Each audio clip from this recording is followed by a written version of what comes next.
the target is so much bigger when it comes to what it means to have a resurrection faith, to believe that Jesus has accomplished in the middle of history a demonstration of how this all turns out, right?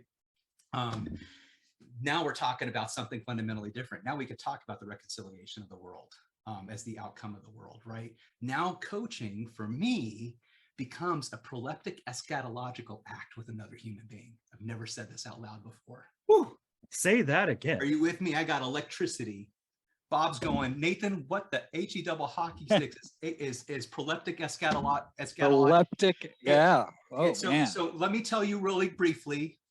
Proleptic eschatology says God creates from the future, not from the past.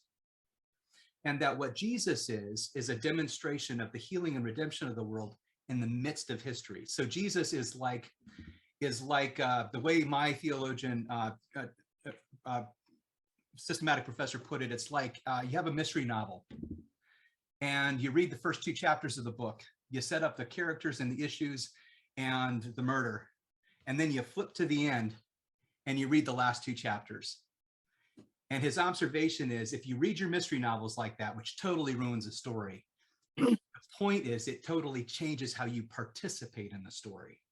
It doesn't have the drama in the middle when we're all wringing our hands if we believe that Jesus is an illustration of how it all turns out in the end. That's proleptic eschatology. So when I'm sitting with Bob and I'm coaching Bob, I'm not just coaching his present self. I'm coaching the resurrected Bob, who's a part of that resurrected future. And this becomes how much do you charge?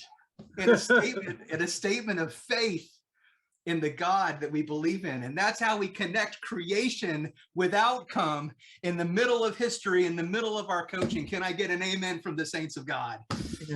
So, right? So say that thing about coaching again, how that's connected to the proleptic eschatology. Well, I think for me, it comes down to this. This is the point of Erwin McManus's quote. It's not so much that we're redeeming the image of God in every human being. It's that we're acknowledging it, the fullness of it, the reality of it. Not because it's extant in this moment, but because that's the only reality that counts. And if we take Jesus seriously, that resurrection reality is just as present in this moment as it is in the future, when we say the fullness of it has come into being. Could I take an attempt to reduce this in the coaching, team coaching? Please. Because this is not a part of our course content the way that I thought this was going to go. Yeah, so please. Coach the future team, not just the present team. Well, I think that that's something that you can play with. Mm-hmm. I think that you can ask questions about that. I think you should. Tell me about the team that has this stuff wired out, that's functioning well, that's functioning, if you're talking to congregational council, tell me about the congregational council that's a part of a congregation, that's leading a congregation that's alive, that believes that Jesus actually has the future in the palm of his hand, and that there's actually no reason for us to be in a state of fear today. What is that team doing? What kind of financial decisions is that team making? Right? There's a whole universe, right, David? Right? I'm getting an amen from Michigan. So that's the implications of this, right? That's where we get to go with this. You don't have to be a proleptic eschatologist to go there. I mean, you can just call that good coaching if you want to. I'm okay with that. But now we're dealing with agency. When people can begin to taste and see that and feel that, they can begin to decide differently. Well, Nathan, I don't know how to not be afraid right now. Okay. What would it mean to act as if you're not afraid? What would somebody who's not afraid in this situation do? In a council congregational sense, I might be asking them about the faith foundations. I want them to connect those dots. What are the reasons in Jesus that you might not need to be afraid? Jesus doesn't say lots of things we say that he says. He does say over and over and over again, be not afraid.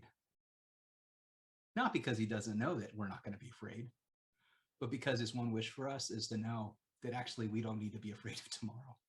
It's the one thing that's taken off the table as an absolute worry. It's supposed to free us up to actually turn towards neighbor today, to be present with one another, compassionate and empathic with one another, problem solving with one another today. If we don't have to worry about tomorrow, it gives us a lot more energy for today, right? That's the insight.